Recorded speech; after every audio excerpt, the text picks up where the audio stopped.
ఈరోజు మన ముందు మనస్తత్వ శాస్త్రానికి సంబంధించిన కొన్ని పెద్ద పేర్లు, వారి ఆలోచనలు ఉన్నాయి. ఇదొక పెద్ద జాబితాలా కనిపించవచ్చు, కానీ మన లక్ష్యం దీన్ని ఒక కథలా అర్థం చేసుకోవడం.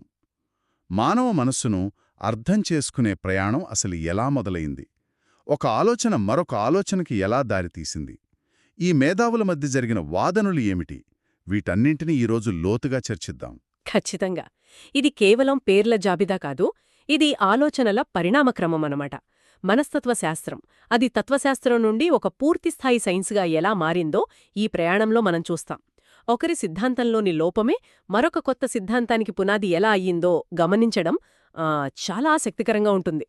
అయితే మొదటి అడుగు ఎక్కడ పడింది? ఈ జాబితాలో విలియం జేమ్స్ పేరును ఆధునిక మనస్తత్వశాస్త్ర పితామహుడు అని రాశారు. అంటే అంతకు ముందున్న ఆలోచనలు ఇతను పూర్తిగా మార్చేశాడన్నమాట. అసలంత పెద్ద మార్పేమిటి? అద్భుతమైన ప్రశ్న. జేమ్స్ కాలం వరకు చాలా మంది మనసులో ఏముంది, దాని భాగాలేంటి, ఇలా ఆలోచించేవారు. కాని జేమ్స్ వచ్చి ఆ భాగాలేమిటో కాదు, అసలా మనస్సు మనకు ఎలా ఉపయోగపడుతుంది అనే ప్రశ్న వేశాడు. అంటే ఏమిటి నుండి ఎలా అనే దానిపైకి ఫోకస్ మార్చాడన్నమాట. అవును. మన ఆలోచనలు, భావోద్వేగాలు మనం బ్రతకడానికి, మన చుట్టూ ఉన్న ప్రపంచానికి అలవాటు పడటానికి ఎలా సహాయపడతాయి అనే దానిపై దృష్టి పెట్టాడు. దీన్నే ప్రకార్యవాదం లేదా ఫంక్షనలిజం అన్నారు. ఇది ఆ రోజుల్లో ఒక పెద్ద మార్పు. మనసును ఒక పనిముట్టుగా చూడటం మొదలుపెట్టాడు. ఆసక్తికరంగా ఉంది. తర్వాత ఎడ్వర్డ్ థాండైక్ పేరు చాలాసార్లు కనిపిస్తుంది. ఇతన్ని విద్యా మనస్తత్వశాస్త్ర పితామహుడు అంటున్నారు. అంటే మనం స్కూల్లో నేర్చుకునే పద్ధతుల వెనుక ఇతని ఆలోచనలున్నాయంటారా? అవును. చాలా వరకు ఇతని ప్రభావం చాలా పెద్దది. థాండైక్ చెప్పిన ముఖ్యమైన సిద్ధాంతం ప్రయత్న మరియు దోష సిద్ధాంతం. అంటే ట్రయల్ అండ్ ఎర్రర్ థియరీ. అంటే మనం ఏదైనా కొత్త విషయం నేర్చుకునేటప్పుడు చాలా తప్పులు చేస్తూ సరైన పద్ధతి దొరికే వరకు ప్రయత్నిస్తూనే ఉంటామని చెప్పాడు. అంటే సైకిల్ తొక్కడం నేర్చుకోవడం లాంటిగా మొదట చాలాసార్లు కింద పడతాం, దెబ్బలు తగులుతాయి. కాని ప్రతిసారి పడ్డప్పుడు బ్యాలెన్స్ ఎలా తప్పుతుందో అర్థం చేసుకుని చివరికి తొక్కడం నేర్చుకుంటాం. సరిగ్గా అదే.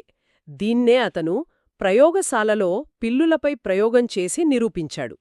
ఒక పజిల్ బాక్స్లో పెట్టిన పిల్లి, అది బయటకు రావడానికి చాలాసార్లు ప్రయత్నించి అనుకోకుండా ఒక మీటను నొక్కి బయటకు వస్తుంది. మళ్ళీ అదే బాక్స్లో పెట్టినప్పుడు ఇంకాస్త తక్కువ సమయంలోనే ఆ మీటను నొక్కడం నేర్చుకుంటుంది. ఈ ప్రయత్నాదోష పద్ధతి ద్వారానే అభ్యాసం జరుగుతుందని చెప్పాడనమాట. దీంతోపాటు ఉద్దీపన ప్రతిస్పందన అంటే స్టిమ్యులస్ రెస్పాన్స్ మధ్య బంధం ఏర్పడటమే అభ్యాసమని కూడా చెప్పాడు. సరే, అభ్యాసం నుండి మేధస్సు వైపు వద్దాం. అసలు మన కంటికి కనిపించని తెలివితేటలను కొలవాలి అనే ఆలోచనే చాలా వింతగా ఆశ్చర్యంగా ఉంది. ఈ బుద్ధి పరీక్షల కథ ఎక్కడ మొదలైంది? ఈ కథ ఫ్రాన్స్లో ఆల్ఫ్రెడ్ బినేతో మొదలైంది. అక్కడి ప్రభుత్వం చదువులో వెనుకబడిన పిల్లలను గుర్తించడానికి ఒక పద్ధతి కావాలని బినేను అడిగింది. అప్పుడు అతను మొదటి బుద్ధి పరీక్షను రూపొందించాడు. బినే ఆలోచన చాలా సరళంగా ఉంది. అతని ప్రకారం తెలివి అంటే ఒకటే, ఒక సాధారణ సామర్థ్యం. అది ఉన్నవాళ్లు అన్ని పనుల్లోనూ బాగా రాణిస్తారని నమ్మాడు. దీన్నే ఏకఖండ సిద్ధాంతం అంటారు. ఒక నిమిషం, తెలివి అంటే ఒకటేనా? గణితంలో బాగా చేసే వ్యక్తి సంగీతంలో కూడా అంతే బాగా చెయ్యాలని లేదు గదా. నాకైతే ఈ ఆలోచన అంత సరిగ్గా అనిపించడం లేదు. అంటే బినే ఆలోచనను ఎవరో సవాల్ చేశారన్నమాట. ఖచ్చితంగా సవాల్ చేశారు. అక్కడే చార్లెస్ పియర్మాన్ రంగంలోకి వచ్చాడు.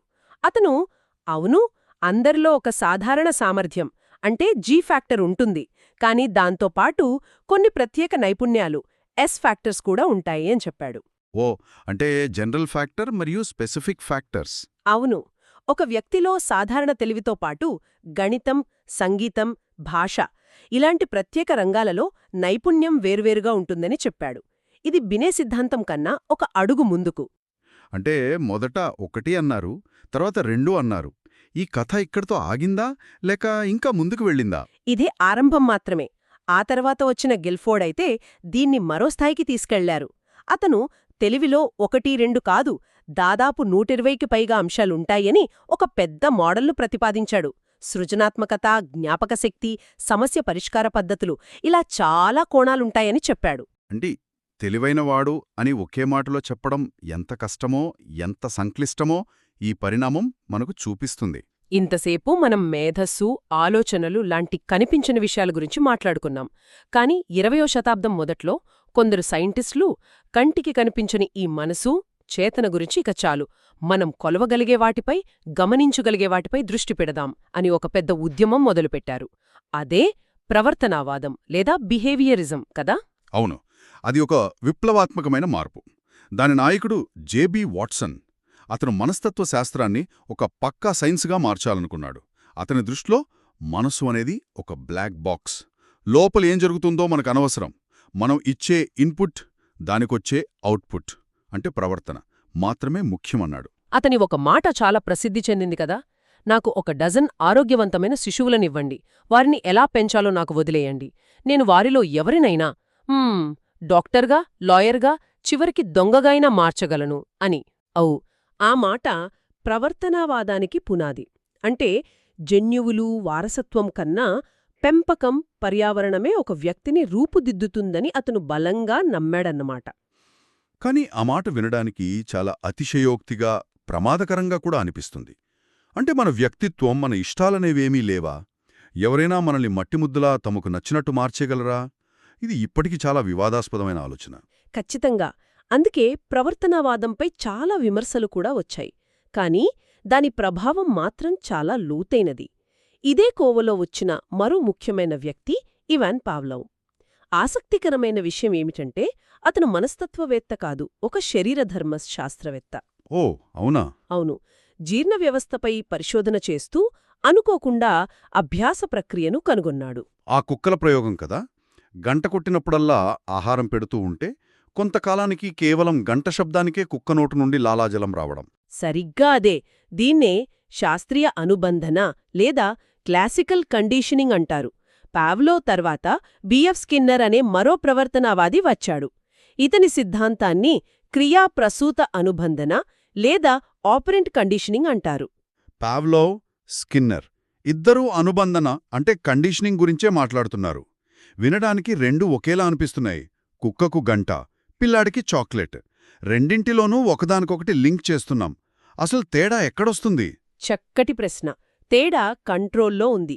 పావ్లో ప్రయోగంలో కుక్క లాలాజలాన్ని కంట్రోల్ చెయ్యలేదు. అది ఆటోమేటిక్గా, అసంకల్పితంగా వచ్చే ఒక రియాక్షన్. కానీ స్కిన్నర్ సిద్ధాంతం మనం తెలిసి చేసే పనుల గురించి. ఉదాహరణకు ఒక పిల్లాడు హోంవర్క్ చేస్తే చాక్లెట్ వస్తుందనుకోండి. అతను హోంవర్క్ చేయడానికి ఇష్టపడతాడు. ఇక్కడ హోంవర్క్ చేయడమనేది అతని ఎంపిక. బహుమతి వస్తుందనే ఆశతో ఆ పని చేస్తాడు. ఒకటి రియాక్షన్, ఇంకొకటి యాక్షన్. అంటే స్కిన్నరు పునర్బలనం అంటే రీఇన్ఫోర్స్మెంట్, బహుమతుల ప్రాముఖ్యతను నొక్కి చెప్పాడు. అంటే ప్రవర్తనావాదులు మనస్సు అనే బ్లాక్ బాక్సును పూర్తిగా పక్కన పెట్టేశారు. లోపల ఏముందో మనకు అనవసరం అన్నారు. కాని అందరూ దీంతో ఏకీభవించలేదు కదా? అస్సలేకీభవించలేదు. అక్కడే మనస్తత్వ శాస్త్రంలో మరో పెద్ద మలుపొచ్చింది. గెస్టాల్ట్ వాదులు అనే ఒక బృందం జర్మనీలో ఉద్భవించింది. గెస్టాల్ట్ అంటే జర్మన్ భాషలో మొత్తం లేదా ఆకారం. వాళ్ళు మనం విషయాలను విడివిడి భాగాలుగా చూడము, ఒక సంపూర్ణ ఆకారంగా చూస్తాము అని చెప్పారు. మొత్తం దాని భాగాల మొత్తం కంటే ఎప్పుడూ ఎక్కువే. ఇదే కదా వారి నినాదం. సరిగ్గా అదే. దీనికొక ఉదాహరణ చెప్పగలరా, సులభంగా అర్థం కావడానికి? తప్పకుండా. మనం ఆకాశంలో మబ్బులను చూసినప్పుడు వాటిని నీటి ఆవిరికణాల సమూహంగా చూడము, బదులుగా ఒక ఏనుగు ఆకారంలోనో ఒక ముఖమాకారంలోనో చూస్తాం. నిజమే. అంటే మన మెదడు ఆ విడివిడి భాగాలను కలిపి ఒక అర్థవంతమైన మొత్తంగా చూస్తుందన్నమాట. కోహ్లర్ అనే గెస్టాల్ట్వాది చింపాంజీలపై ప్రయోగాలు చేసి సమస్య పరిష్కారమనేది ప్రయత్న దోష పద్ధతిలో కాకుండా అంతర్దృష్టి ద్వారా జరుగుతుందని నిరూపించాడు. అంతర్దృష్టి అంటే ఇన్సైట్. అవును. అంటే పరిస్థితిని మొత్తం ఒకేసారి అర్థం చేసుకుని ఆహా అనే క్షణంలో పరిష్కారం కనుగొనడం. సో ప్రవర్తనావాదులు పక్కన పెట్టిన బ్లాక్ బాక్స్ను గెస్టాల్ట్వాదులు కొద్దిగే తెరిచారు. కాని అసలు కథ నడిపించేది ఆ బ్లాక్ బాక్స్ లోపలే అని చెప్పి అందర్నీ షాక్ చేసిన వ్యక్తి ఒకరున్నారు, సిగ్మండ్ ఫ్రాయిడ్. అవును. ఫ్రాయిడ్ రాకతో మనస్తత్వ శాస్త్రం పూర్తిగా కొత్త దిశలోకి వెళ్ళింది. ప్రవర్తనవాదులు బయటకు కనిపించే ప్రవర్తన గురించి మాట్లాడుతుంటే ఫ్రాయిడ్ వచ్చి మీరు చూసేది చాలా కొంచెం. అసలు మనిషిని నడిపించేది అతనికి కూడా తెలియని అపస్మారక మనస్సు అని చెప్పాడు. Unconscious mind. అవును, ఇది ఒక మంచుకొండలాంటిదని, మనకు తెలిసిన చేతన మనస్సు పైన తేలియాడే చిన్న కొన మాత్రమేనని, అసలైన శక్తివంతమైన భాగం నీటి కింద దాగి ఉంటుందని చెప్పాడు. కలల విశ్లేషణ ద్వారా ఆ అపస్మారకం మనస్సును అర్థం చేసుకోవచ్చని ప్రతిపాదించాడు. ఇడ్, ఈగో, సూపర్ ఈగో, ఈ భావనలు కూడా అతనివే. ఈ ఆలోచనలు అప్పట్లో చాలా సంచలనం సృష్టించుంటాయి. ఇదే సమయంలో పిల్లల ఆలోచనా విధానంపై దృష్టిపెట్టిన మరో మేధావి కూడా ఉన్నారు, జీన్ పియాజే. అవును, ఫ్రాయిడ్ మన అపస్మారక కోరికలపై దృష్టి పెడితే, పియాజే పిల్లల తార్కిక ఆలోచన ఎలా అభివృద్ధి చెందుతుందో పరిశీలించాడు. పిల్లలు చిన్న సైంటిస్టుల లాంటివారని, వారు తమ ప్రపంచాన్ని అర్థం చేసుకోవడానికి నిరంతరం ప్రయోగాలు చేస్తుంటారని చెప్పాడు. ముఖ్యంగా పిల్లల ఆలోచనా విధానం పెద్దల ఆలోచనా విధానానికి చిన్న వర్జన్ కాదు, అది గుణాత్మకంగా పూర్తిగా భిన్నంగా ఉంటుందని, దశలవారీగా అభివృద్ధి చెందుతుందని వివరించాడు. దీన్నే సంజ్ఞానాత్మక వికాస సిద్ధాంతం లేదా కాగ్నిటివ్ డెవలప్మెంట్ థియరీ అంటారు. అవును, అంటే ఒకవైపు ప్రవర్తనావాదం, మరోవైపు ఫ్రాయిడ్ మనోవిశ్లేషణవాదం, ఇంకోవైపు పియాజే సంజ్ఞానాత్మకవాదం. ఇన్ని సిద్ధాంతాల మధ్య వీటన్నిటినీ కలిపే ప్రయత్నం ఎవరైనా చేశారా? మన అభ్యాసం కేవలం బహుమతుల వలనో, అంతర్గత కోరికల వలనో కాకుండా సమాజం వల్ల కూడా ప్రభావితం అవుతుంది కదా. ఆ ఖాళీని ఆల్బర్ట్ బండూరా భర్తీ చేశాడు. అతను సామాజిక అభ్యాస సిద్ధాంతం ప్రతిపాదించాడు, సోషల్ లెర్నింగ్ థియరీ. మనం కేవలం ప్రత్యక్షానుభవం ద్వారానే కాకుండా ఇతరులను గమనించడం ద్వారా కూడా నేర్చుకుంటామని చెప్పాడు. ఇది నిజమే కదా? అవును, అబ్జర్వేషన్ ద్వారా. చిన్నప్పుడు మన అన్నయ్యో అక్కయ్యో చేసే పనులను చూసి మనం కాపీ కొడతాం, వాళ్ళు మన రోల్ మోడల్స్. బండూరా చెప్పేదే అదే. గమనించడం, అనుకరించడం ద్వారా అభ్యాసం జరుగుతుందని చెప్పి ప్రవర్తనావాదానికి, సంజ్ఞానాత్మకవాదానికి మధ్యొక్క వంతెన కట్టాడు. చివరగా ఈ జాబితాలో వ్యక్తిత్వాన్ని అంచనా వేసే కొన్ని పద్ధతుల గురించి కూడా ఉంది. ఇవి చాలా ఆసక్తికరంగా ఉంటాయి, ఎందుకంటే అవి మన అంతర్గత ప్రపంచాన్ని అర్థం చేసుకోవడానికి ప్రయత్నిస్తాయి. ముఖ్యంగా రోర్షాక్ సిరా మరకల పరీక్ష.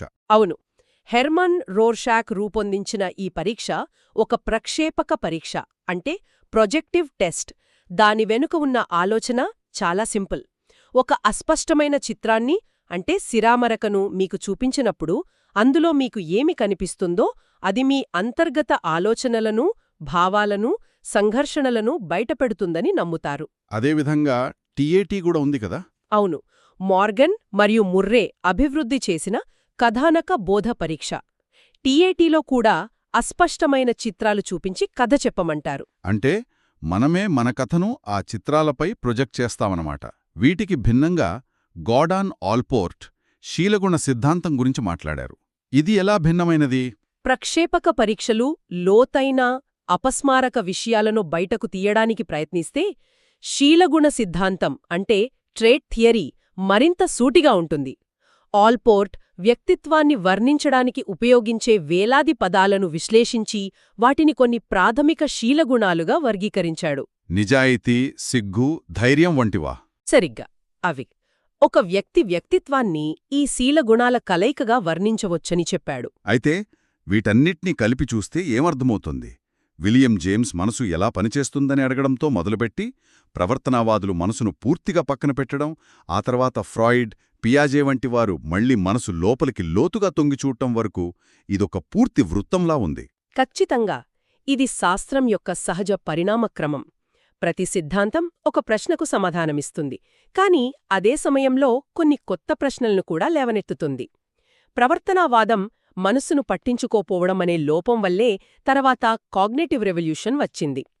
ఒకరి ఆలోచనలు మరొకరిని ఎలా ప్రభావితం చేశాయో, ఒక సిద్ధాంతం మరొకదానికి ఎలా దారితీసిందో అర్థం చేసుకుంటే మనస్తత్వ శాస్త్రం కేవలం వాస్తవాల సమాహారం కాదు, అదొక నిరంతర సంభాషణ అని తెలుస్తుంది. వినేవారికి ఒక ఆలోచన. ప్రవర్తనావాద పితామహుడైన వాట్సన్ శిశువును ఇస్తే ఎలాగైనా మార్చగలను అని గట్టిగా చెప్పాడు. ఈరోజు మనకు జన్యుశాస్త్రం, మెదడు పనితీరు మరియు వ్యక్తిగత స్వేచ్ఛపై చాలా లోతైన అవగాహన ఉంది. ఈ ఆధునిక పరిజ్ఞానం దృష్ట్యా వాట్సన్ మాటలను మనం ఎలా చూడాలి? మన వ్యక్తిత్వంలో ఎంత భాగం పెంపకం ద్వారా నిర్ధారించబడుతుంది, ఎంత భాగం మన జన్యువుల ద్వారా మరియు ఎంత భాగం మన సొంత ఎంపికల ద్వారా రూపుదిద్దుకుంటుంది? ఈ విషయం గురించి ఆలోచించండి.